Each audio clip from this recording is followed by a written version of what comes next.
Marxist communist கட்சியின் மாநில செயலாளர் ஜி ராமகிருஷ்ணன் செய்தியாளர்களை சந்தித்து வருகிறார். அதன் நேரடி காட்சிகளை பார்க்கலாம். என்று ஊடகங்கள் மூலமாக செய்திகள் நோட்டீஸ்கள் வந்த பிறகும் கூட திமுக தலைமை மௌனம் சாதிக்குது, அதிமுக தலைமை மௌனம் சாதிக்குது.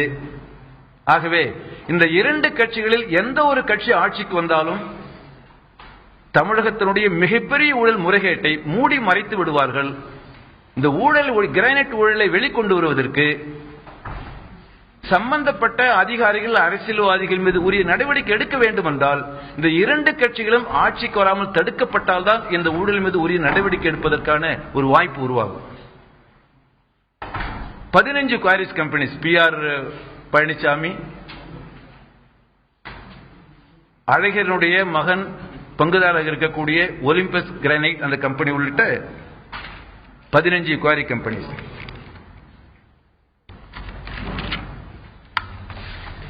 அடுத்து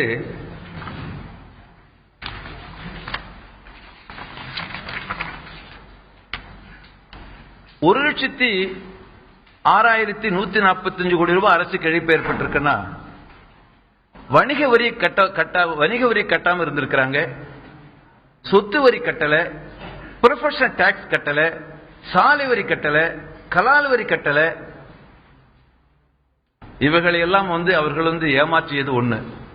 இரண்டாவது, அவர்கள் லீஸுக்கு எடுத்த நிலத்துக்கு பக்கத்தில் இருக்கக்கூடிய நிலம் அதிகாரபூர்வமா லீஸுக்கு எடுத்துட்டு லீஸுக்கு எடுக்காத நிலங்களையும் சட்டவிரோதமாக அவங்களை கிரானைட் வெட்டி எடுத்தது என்பது ஏராளமான விவரங்கள் என்பது தகவல் வந்திருக்கு.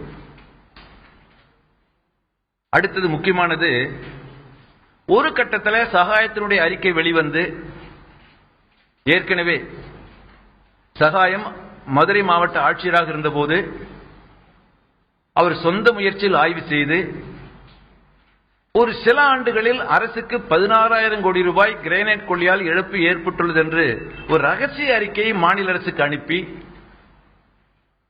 அந்த நேர்மையான அந்த செயலுக்காக அன்றைய அதிமுக அரசு அன்னைக்கு அவரை மாவட்ட ஆட்சியர் வேற இடத்துக்கு மாத்தினாங்க. அதற்கு பிரச்சனை பூதாகரமான பிறகு வெளிவந்த பிறகு ஒரு நாம்கே வாஸ்தாக ஒரு நாடகமாக சில பேர் மேல அதிமுக அரசு வழக்கு போட்டது. அது என்னாச்சுன்னு எல்லாருக்கும் தெரியும். ஒரு கட்டத்தில் இந்த கிரானைட் கொள்ளை அந்த பூரா உங்களுக்கு கிரானைட் ஆப்பரை வெட்டி எடுக்கிறத அரசு வழக்கு போட்டு நிறுத்திய பிறகு 1,62,000 கிரானைட் பிளாக்குகள் என்பது சீஸ் பண்ணி வச்சிருக்கிறாங்க. 1,62,000 கிரானைட் பிளாக்குகள். இப்ப நம்ம என்ன சொல்றோம், 1,62,000 கிரானைட் பிளாக்குகள் அரசு கையில் இருக்கு. அதை உலக அளவிலான குளோபல் டெண்டர் விட்டு விற்பனை செய்து அதில் கிடைக்கக்கூடிய வருவாயை வைத்து